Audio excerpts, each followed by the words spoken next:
परमपिता ब्रह्मा जी कुछ देर सोचने के बाद उन सभी देवताओं, सिद्धों, गंधर्वों और महर्षि गणों से यह बोले थे कि उस दुरात्मा रावण के वध का उपाय मेरी समझ में आ गया है। रावण ने वर मांगते समय यह बात की थी कि मैं गंधर्व, यक्ष, नाग, देवता तथा राक्षसों के हाथों ना मारा जाऊं। मनुष्यों को वह तुच्छ समझता था, इसलिए उसने अपने मांगे गए वरदान में मनुष्यों का नाम नहीं लिया था। इसलिए अब मनुष्य के हाथ से ही रावण और सभी राक्षसों का वध होगा। परमपिता ब्रह्मा जी उन सभी लोगों से यह बात कह ही रहे थे कि तभी भगवान विष्णु गरुड़ पर सवार होकर वहां आ पहुंचे थे। तब सभी देवताओं ने भगवान विष्णु की स्तुति करके उनसे यह विनती की थी कि हम तीनों लोगों की कामना से आपके ऊपर एक महान कार्य का भार दे रहे हैं। इस समय पृथ्वी पर अयोध्या नाम की नगरी में बड़े ही धर्मज्ञ, उदार और महर्षियों के समान तेजस्वी इक्ष्वाकु वंशी राजा दशरथ राज्य करते हैं। अतः आप अपने 4 स्वरूप बनाकर राजा दशरथ की 3 रानियों के गर्भ से पुत्र रूप में अवतार लीजिए और संसार के लिए कंटक रूप बन चुके राक्षस रावण का वध कीजिए। उन सभी देवताओं आदि की यह विनती सुनकर भगवान विष्णु जी ने उन सभी से यह कहा था कि मैं तीनों लोगों का भय दूर करने के लिए अपना मनुष्य अवतार लूंगा और सभी राक्षसों का नाश करके 11,000 वर्षों तक पृथ्वी का पालन करता हुआ मनुष्य लोक में निवास करूंगा। देवताओं आदि को यह वर देकर भगवान विष्णु वहां से अंतर्ध्यान हो गए थे। संपूर्ण धर्मों को जानने वाले अयोध्या के राजा दशरथ इतने प्रभावशाली होते हुए भी निसंतान थे। उनके वंश को चलाने वाला कोई नहीं था। पुत्र के लिए चिंतित राजा दशरथ ने एक दिन सभी श्रेष्ठ मुनियों और ब्राह्मणों को बुलाकर उनसे कहा कि मैं पुत्र प्राप्ति के लिए यज्ञ करना चाहता हूं। तब सभी मुनियों और ब्राह्मणों ने प्रसन्नता पूर्वक राजा दशरथ को अश्वमेध यज्ञ करने की सलाह दी थी। सभी मुनियों और ब्राह्मणों के चले जाने के बाद राजा दशरथ से सुमंत्र ने पुराण की एक कथा के बारे में बताते हुए यह कहा था कि पूर्व काल में भगवान सनत कुमार ने ऋषियों को एक कथा सुनाई थी जो आपके पुत्र प्राप्ति से संबंधित थी। उस कथा के अनुसार इन मुनियों और ब्राह्मणों के यज्ञ करवाने से आपको पुत्र की प्राप्ति नहीं होगी। सुमंत्र ने राजा दशरथ से यह भी कहा था कि आपने अपनी और देवी कौशल्या की जिस पुत्री शांता को अपने निसंतान मित्र राजा रोमपद को गोद दे दिया था, आपकी उसी पुत्री शांता के पति श्रृंग ऋषि जब आपके लिए पुत्रेष्टि यज्ञ करेंगे तभी आपको पुत्र प्राप्त होंगे। सुमंत्र की यह बात सुनकर राजा दशरथ के मन में अपनी पुत्री शांता के उस तेजस्वी पति श्रृंग ऋषि के बारे में जानने की जिज्ञासा उत्पन्न हो गई थी। तब सुमंत्र ने राजा दशरथ को बताया था कि श्रृंग ऋषि एक बड़े ही तपस्वी ऋषि विभांडक के पुत्र हैं। श्रृंग ऋषि का जन्म ऋषि विभांडक के शुक्राणु द्वारा एक हिरणी के गर्भ से हुआ था। श्रृंग ऋषि सदा वन में ही रहते थे, इसलिए उन्होंने अपने पिता के अतिरिक्त किसी दूसरे मनुष्य को कभी नहीं देखा था।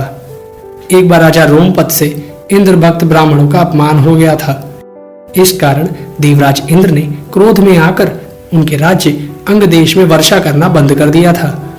राजा रोमपद ने कई उपाय किए, कई यज्ञ आदि किए, परंतु उनके राज्य में वर्षा नहीं हुई थी। तब राजा रोमपद से श्रेष्ठ विद्वानों तथा ब्राह्मणों ने यह कहा था कि आप ऋषि विभांडक के पुत्र श्रृंग ऋषि को किसी प्रकार अंग देश में बुलवा लो। उनके चरण पड़ते ही आपके पापों का प्रायश्चित हो जाएगा और अंग देश में वर्षा होने लगेगी। ब्राह्मणों की यह बात सुनकर राजा रोमपद इस सोच में डूब गए थे कि आखिर श्रृंग ऋषि को अंग देश कैसे लाया जाए, क्योंकि श्रृंग ऋषि के पिता विभांडक ऋषि बड़े ही क्रोधी स्वभाव के थे। इसलिए उनके श्राप के भय से श्रृंग ऋषि से कोई भी मनुष्य संपर्क नहीं कर सकता था। परंतु राजा रोमपद के सामने श्रृंग ऋषि को अंग देश लाने के सिवाय कोई और रास्ता भी नहीं था। इस कारण राजा रोमपद ने यह कार्य अपने राज्य की वैश्याओं के हाथों में सौंप दिया था। अंग देश की मुख्य वैश्याएं राजा रोमपद का आदेश सुनकर उस वन में गई थी जहां श्रृंग ऋषि अपने पिता विभांडक ऋषि के आश्रम में रहकर स्वाध्याय में लगे रहते थे। वैश्याओं ने श्रृंग ऋषि के आश्रम से थोड़ी दूरी पर अपना डेरा डाल लिया था। एक दिन श्रृंग ऋषि वन में घूमते हुए उस स्थान पर आ गए जहां अंग देश की वैश्याएं ठहरी हुई थीं। श्रृंग ऋषि ने कभी भी स्त्रियों को नहीं देखा था, अतः उन वैश्याओं को देख उनके मन में बड़ा ही स्नेह और आकर्षण उत्पन्न हो गया था। उन वैश्याओं ने श्रृंग ऋषि को आलिंगन करके और उन्हें कुछ स्वादिष्ट मिठाइयां खिलाकर और भी व्याकुल कर दिया था। स्त्रियों के शरीर के उस सुगंध स्पर्श से श्रृंग ऋषि इतने व्याकुल हो गए थे कि वह दूसरे दिन पिता के आश्रम से बाहर जाते ही उन वैश्याओं के पास पहुंच गए थे। वैश्याओं ने जब यह जान लिया कि ऋषि कुमार श्रृंग अब उनके आकर्षण के वश में हैं, तो उन्होंने श्रृंग ऋषि को अपने साथ अंग देश चलने का आग्रह किया था। श्रृंग ऋषि उन वैश्याओं के इस आग्रह करने पर उनके साथ जाने को तैयार हो गए थे और तब वह वैश्याएं श्रृंग ऋषि को अपने साथ लेकर अंग देश चली आई थी। श्रृंग ऋषि के अंग देश की भूमि पर कदम पड़ते ही अंग देश में वर्षा होने लगी थी। वर्षा होती देख राजा रोमपद यह समझ गए थे कि तपस्वी श्रृंग ऋषि उनके राज्य में आ गए हैं। इसलिए राजा रोमपद ने बड़ी ही विनय के साथ श्रृंग ऋषि की अगवानी की थी और उनकी पूजा करके उन्हें अपने महल में ले गए थे। श्रृंग ऋषि को कपट पूर्वक अंग देश लाया गया था। इस कारण राजा रोमपद के मन में यह भय उत्पन्न हो रहा था कि कहीं उनके इस कृत्य को जानने के बाद विभांडक ऋषि क्रोध में श्राप देकर उनका विनाश न कर दें। विभांडक ऋषि के इस भय से बचने के लिए राजा रोमपद ने ब्राह्मणों की सलाह पर अपनी गोद ली हुई पुत्री शांता का विवाह श्रृंग ऋषि के साथ कर दिया था और उन्हें अंग देश का उत्तराधिकारी भी बना दिया था। इस कारण जब विभांडक ऋषि अपने तपोबल से सब कुछ पता करके क्रोध में भरकर राजा रोमपद के यहाँ आए थे, तो शांता जैसी अपनी पुत्र वधू को देखकर उनका सारा क्रोध समाप्त हो गया था और वह अपने पुत्र और पुत्र वधू को आशीर्वाद देकर वापस अपने वन में चले गए थे। सुमंत्र के मुख से यह बात सुनकर राजा दशरथ बड़े प्रसन्न हो गए थे। फिर उन्होंने अपने पुरोहित वशिष्ठ जी की आज्ञा लेकर अपनी तीनों रानियों और मंत्रियों के साथ अंग देश के लिए चल पड़े थे। अंग देश के राजा रोमपद ने अपने मित्र राजा दशरथ का पूजन करके उनका सत्कार किया था तथा उनके पुत्र की अभिलाषा को पूर्ण करने के लिए अपनी पुत्री शांता तथा उसके तेजस्वी पति श्रृंग ऋषि को उनके साथ अयोध्या भेज दिया था। शांता भी अपने जन्म देने वाले माता पिता देवी कौशल्या और राजा दशरथ के साथ अपनी जन्मभूमि अयोध्या में आकर बड़ी प्रसन्न हुई थी। श्रृंग ऋषि ने सरयू नदी के उत्तर तट पर सबसे पहले राजा दशरथ के लिए अश्वमेध यज्ञ का अनुष्ठान किया था। अश्वमेध यज्ञ पूर्ण होने के बाद श्रृंग ऋषि ने राजा दशरथ के लिए पुत्रेष्टि नामक यज्ञ किया था। पुत्रेष्टि यज्ञ करते समय यज्ञ के अग्निकुंड से एक दिव्य पुरुष प्रकट हुआ था।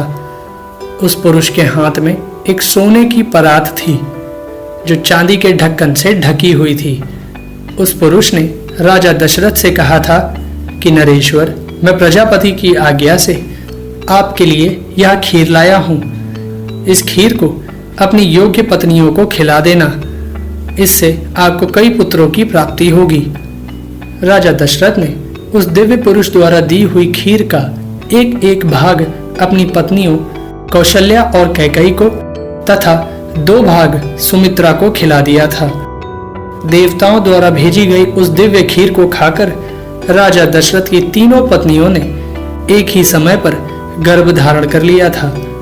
कौशल्या, सुमित्रा और कैकेयी के गर्भवती होने की खबर सुनकर राजा दशरथ सहित सारी अयोध्या नगरी तो खुशी से झूम ही उठी थी। साथ ही देवलोक के सभी देवता भी प्रसन्न हो उठे थे।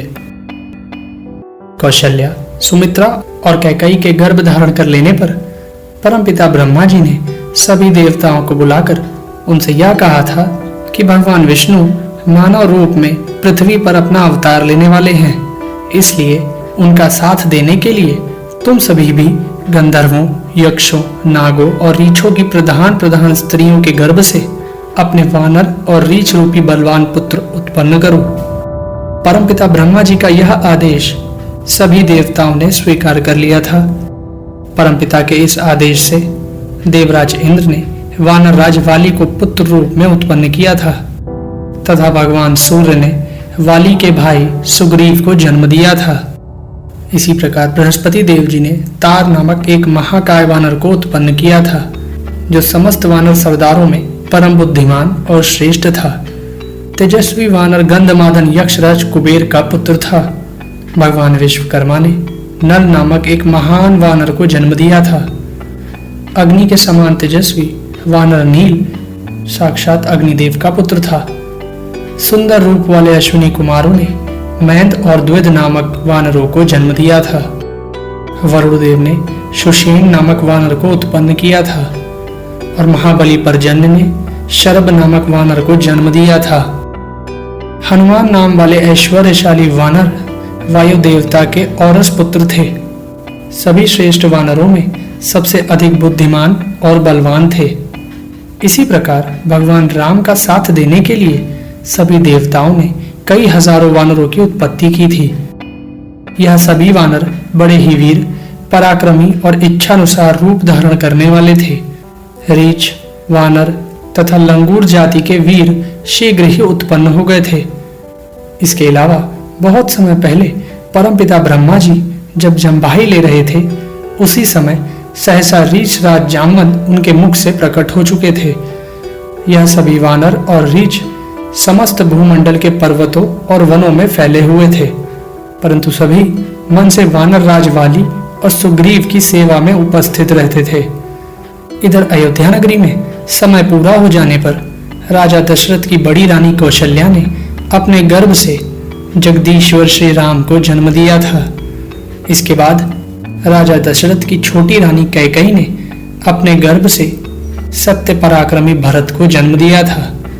फिर अंत में रानी सुमित्रा ने लक्ष्मण और शत्रुघ्न नामक 2 पुत्रों को जन्म दिया था। इन चारों भाइयों के जन्म के समय देवता आकाश से फूलों की वर्षा करने लगे थे और अयोध्या नगरी में बहुत बड़ा उत्सव मनाया गया था।